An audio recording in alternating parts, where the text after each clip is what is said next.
The People's Democratic Party has asked President Buhari to resign as the major opposition party alleges that corruption is being covered up under the Buhari government. And the former Speaker of the House of Representatives, Honorable Yakubu Dogara, returned to the APC today.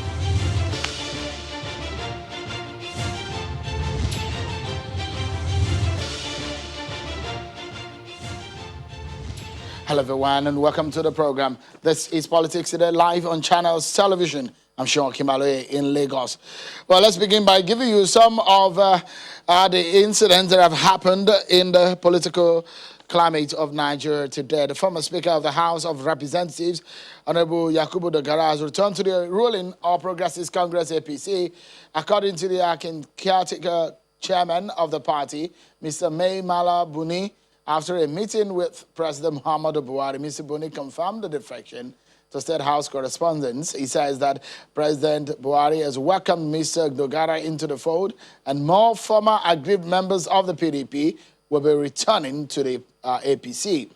According to Mr. Buni, the reasons why Mr. Dogara left the party do not exist anymore, and his visits to the president is in continuation of efforts to rebuild the All Progressives Congress. Well, we have some more stories for you, especially the fact that the PDP is asking President Buhari to resign. According to the PDP, they say that APC is the headquarters of corruption. How true is that? In fact, they say that the APC and the Buhari government are covering up corruption and that the presidency has not reacted to some of the issues of corruption in the country. We also let you into the allegations of huge corruption of about 100 billion at the Northeast Development Commission. That's loaded on the show tonight. But let's take a look at our political roundup first.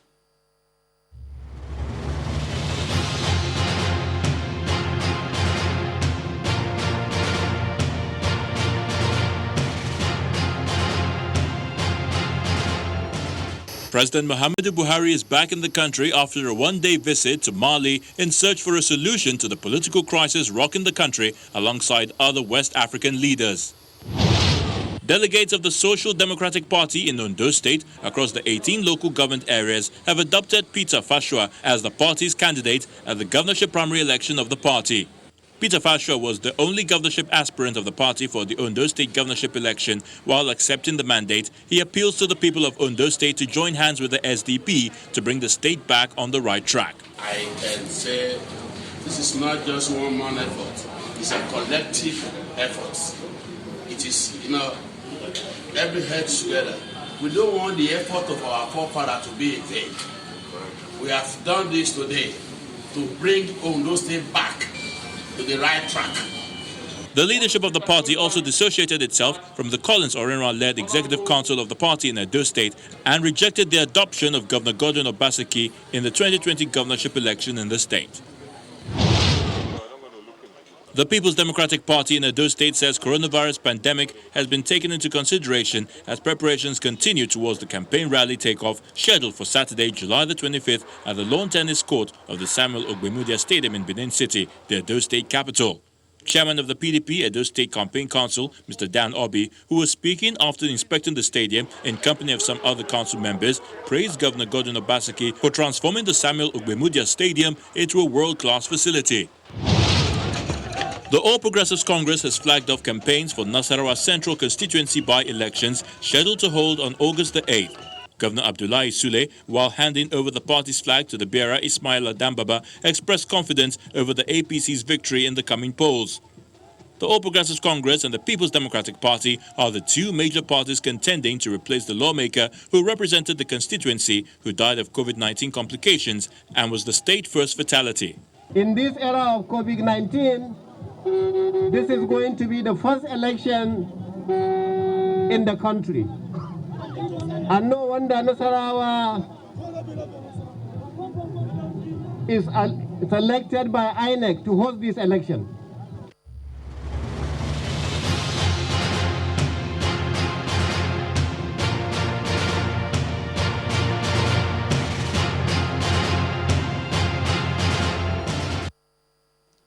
Thank you so much, everyone, for staying with us.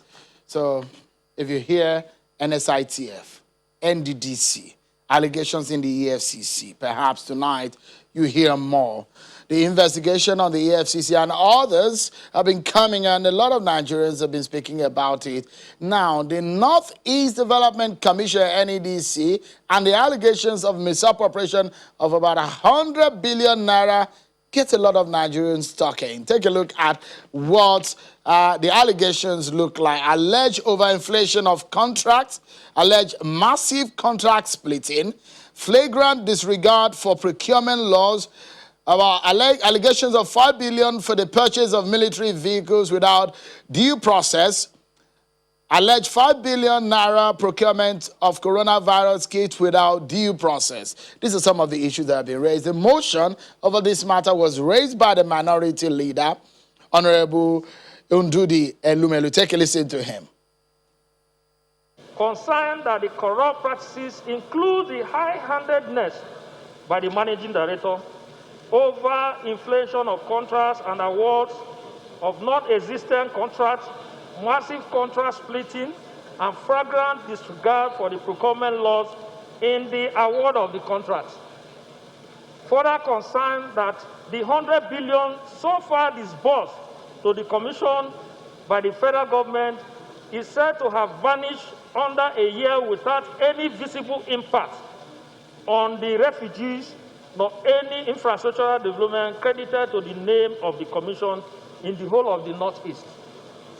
Worried that there are allegations of how the MD and his close associates diverted the funds meant for the Commission to the purchasing of church properties in highbrow neighborhoods of Abuja, Kaduna, and Maiduguri, to the detriment of the suffering refugees and infrastructural development.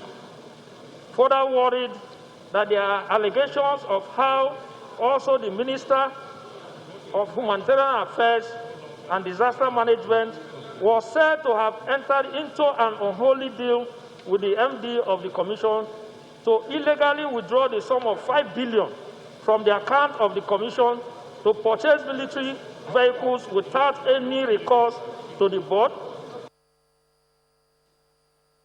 That's just a part of those allegations. In the coming days, right here on the program, we'll break it down for you. What is going on in the NEDC? Right here on this program, that of the NEDC, we did break it down for you, and now some of those issues are in the public domain. So today we asked the acting chairman of the Economic and Financial Crime Commission, EFCC, on what is happening in the nation as regarding all of these allegations and counter-allegations over billions and billions of Nigerian naira. Take a listen to what he has to say. I'm not going to say much because, as you said, the commission is under probe. And currently the eyes of the world is on the commission because of the ongoing probe. But suffice it to say that the commission is poised more than any other time before to continue to champion the anti-corruption crusade of the current administration. Like any other agency of government, we will, of course, scale down our activities even before the ongoing probe because of the COVID-19. So we scaled down our activities unlike before.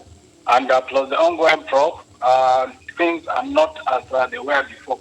So, but of course, we are forging ahead and need to champion the anti-corruption crusade of the current administration. Our investigations are going on in earnest. All our 14 zonal formations are moving on with their investigations. Of course, observing the COVID-19 pandemic and NCDC guidelines. So we are on course. The investigation is going on. Whatever we may say now could be subjudice. So I'm not going to comment on that. We wait and we await the outcome of the investigation. Of course, prioritizing the welfare of personnel is one of the key, most important things. And this is what we are doing. And this is what we will continue. And I will also continue to speed up our investigation and ensure that we respect the rights of our suspects, irrespective of whoever is involved. This is what we are going to do. You're perhaps hearing for the first time the man who is presently in charge of the EFCC after the suspension of Mr. Ibrahim Magu and the current probe by the presidential panel. Well, the People's Democratic Party says the federal government is not doing enough to address the rising insecurity in the country. According to the PDP national chairman, Mr. Uche Secondus, the situation has exposed the poor leadership in the military and the ruling class. He also alleges that there are attempts by the government to sweep corruption allegations against members of the ruling APC under the carpet. Let's dissect these issues for you.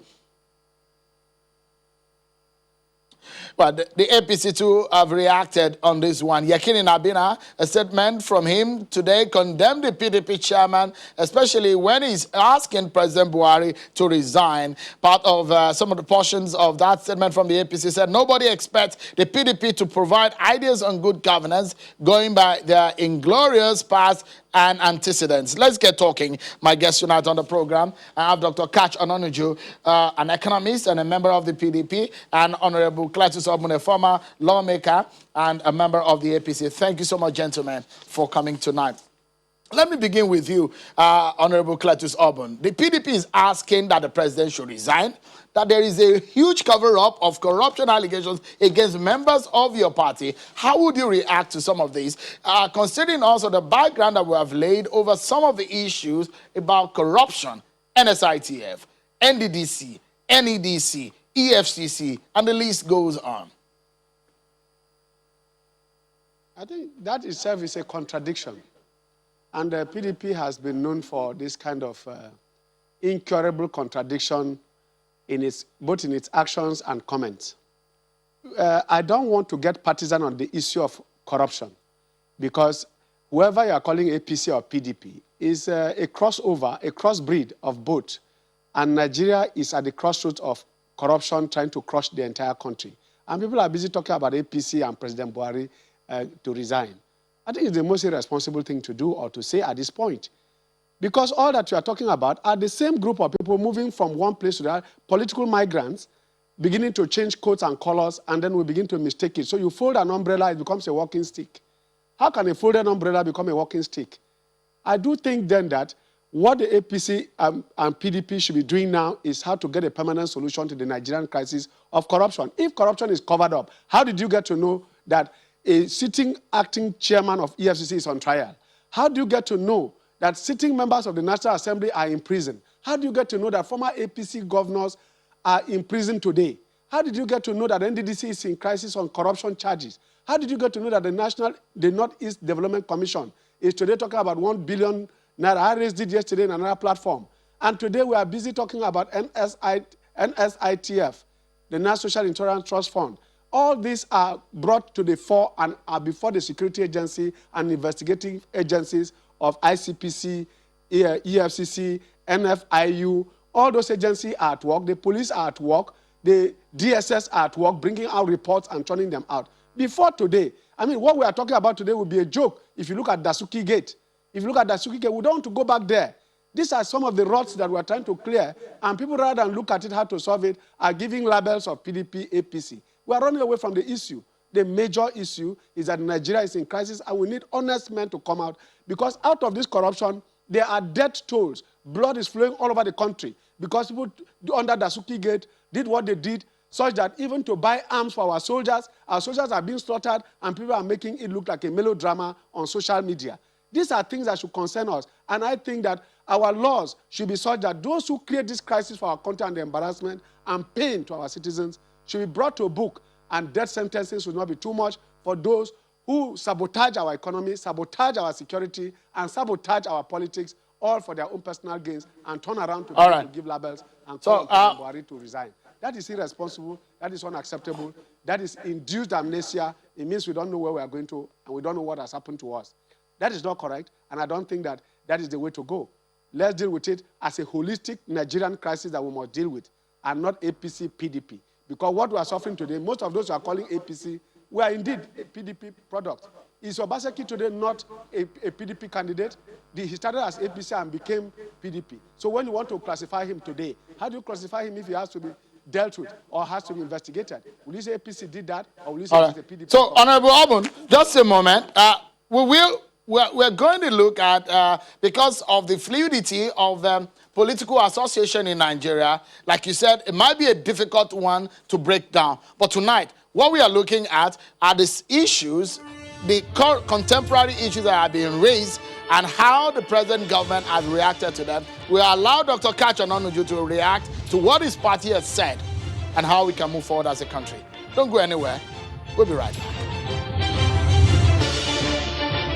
As an opposition party, the PDP has screamed endlessly to high heavens, but it is becoming very clear to all that the areas we are targeting are deaf. No attempt is being made from any corner to stem the frightening tide in our land. Nothing establishes the fact that there is no governance in our country more than the worsening state of insecurity. Both the military and political leaders of our country are now helpless. The free-for-all corruption going on all over the country leaves us with the impression that the country is dying. It is frightening, it is very disheartening that as the looting and relooting going on, no serious reaction is coming from government. Rather than confront the already exposed corruption cases, the government deliberately takes cautious steps to play it down with a view to protecting their members who are neck deep in the growing slides. Thank you so much, everyone, for staying with us. PDP is asking President Buhari to resign. According to the PDP, they are accusing the APC-led government of covering up corruption in Nigeria. So Dr. Kachi Onanuju and Honorable Cletus Obun, both of them are discussing this matter with us, and we're breaking down some of these issues. As the PDP has raised the allegation, what is the APC government doing about some of these issues? Dr. Onanuju, let me bring you into the conversation now. You heard what your friend there, Honorable Cletus, has said tonight, that it's not a party matter. But let's look at the contemporary issues under this government. Is it right for your party to say that this government is covering up corruption and ask for the president's resignation? Is that right? Yes, it's very correct. We had Goodluck Jonathan administration. Today we have Muhammadu Buhari administration. Borrowing the word of the former grass cutter, he said, what presidency? So what we are saying is this particular presidency doesn't seem to exist as a steering wheel for guiding the statecraft. We cannot see Buhari. He's missing in action. That's why you've seen the hush mommy at Ministry of Humanitarian Affairs saying that she spent 850 billion during the time of the lockdown, feeding school children who nobody can say anybody got money from. That's why we are talking about the Northeast Development Program, and we hear people spend over 100 billion and we don't have any talk about it. That's why you're looking at the NNPC. What we are saying is there is a competition by members of the current administration caused by the non-availability of President Buhari active as president of Nigeria. And because of that, if I may cut in, Dr. Kachi Onanuju, I do not want to cut in, but I'm forced to cut in because of some of the statements that you've made. When we saw President Buhari go to Mali and returned, we saw him on video. You saw the video earlier on. So when you said that the non-availability of the president, a lot of Nigerians will be wondering, what exactly do you mean by that? I mean it by, yes, he could be physically available to go to Mali and come back, but he's not available there as president of Nigeria. If he's there, why all these anomalies all over the place? Look, you could have a house, and that house could not be a home. It only becomes a home if people live inside it. So if President Buhari that we see on pictures is not available to act, that's the word, to act as president of Nigeria, then there's a deceit going on. You're showing us pictures of a man. How come he's not acting as president? Because he's not acting, that's why you see the house is on fire. That's why you see there is an implosion in the APC. That is why you see there is a competition for people to outperform each other in corruption. Look at the NNPC. Can you imagine? We're just talking about smaller aspects of the agencies of government. Imagine what will happen if we get to the NNPC. Imagine what will happen if we go to that Ministry of Humanitarian Affairs where you have the new hush mommy. What will we do if you go to agencies like the Northeast Development Corporation Agency? What are we going to do? This is actually what we're saying. In a lot of departments of government, looting is occurring every day, and there is nobody at the top to regulate behavior. That's why we said, yes, a house is not a home if people don't live inside it. So you cannot tell me Buhari exists as an active president where he does not act to actually steer the ship of state. We can't see him there. All we can see are pictures. Those pictures don't mean nothing to us if Buhari, sitting on as president, acts to guide the affairs of the Nigerian state. Let me bring back Honorable. And that's why we believe. Let me bring back Honorable Cletus Obon. Honorable Cletus Obon, I allow you to react to what he has said. But on this premise also, this government is known as a government that wants to fight corruption. At least that is what this government's agenda is all about. Part of the 3-point agenda before 2015. So perhaps, do you think that this government is really fighting corruption? And react to what Dr. Nonuju also said. Well, let me say this about this government. And each time we have to deal with this, Nigerians must not forget that it could have been worse. Our present situation could have been worse.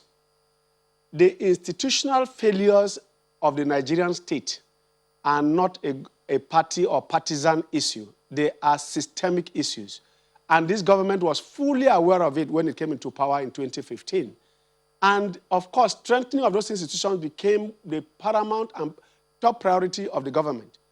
So that, for instance, the public property recovery authorities under the Office of the Attorney General of the Federation, NFIU, the ICPC, the EFCC, the DSS, and all other such investigation agencies under this government have been so strengthened to the point that now it is no longer a family affair to find that this president, unless you are expecting that President Buhari should carry a machete, a stick, and a gun to shoot down everybody that appears to be in corruption. Nobody, no other example can be further and confirmation of Buhari's and APC's fight against corruption, that the fact that its own principal officers and government officials have been the first victims and have never been spared in the fight against corruption. And like he said, the grass cutter, the man you call the grass cutter, which is the secretary of government, that was the first example. It was not up to 2 years in government, and this president didn't bother once there was an outcry and there was an outlet. One of the things we should also find out is what is the response of the citizenry to the issues of corruption. Even the whistleblower policy became more prominent under this regime, and so much recoveries and revelations have been made under the whistleblower policy of this government. The economic team have been strengthened even by people that were in Jonathan's government. Only recently you find out that Adesina, for example, went to African Development Bank on the sponsorship of this government. You also find that even the former Minister of Finance had to be sponsored by this government even when it came. People like the former CBN governor from Anambra State became a member of this economic team. Honorable Obun, let's be equitable with the conversation. Now, let me allow Dr. Kacho Nonuju, in about 40 or 50 seconds, Dr. Kacho Nonuju, I'd like you to react to what he has said about the fight of corruption under this government. Well, the fight of this government against corruption has been based primarily on rhetorics. The real thing on the floor, just as I'm telling you, we are talking about small NDDC. What about the new hush mommy at Ministry of Humanitarian Affairs, spending 850 billion 850 billion, she says, feeding children who were supposed to be at home during lockdown. Go and ask anybody you know, Sheun, in your house, how many of the poor people you know in your village got 10 naira from that 850 billion? We don't know. We're hearing about how our oil was sold in China for $2.5 billion and money shared among members of the government. What you're talking about, those people who now migrated, Okonji Iweala and the man at the African Development Bank, those are products of the PDP's headhunting strategy of finding the best. Who can you talk about in this current government? Nothing. Everybody in this government are competing to outdo each other in terms of corruption. This is what we're saying. A house is not a home if nobody lives inside it.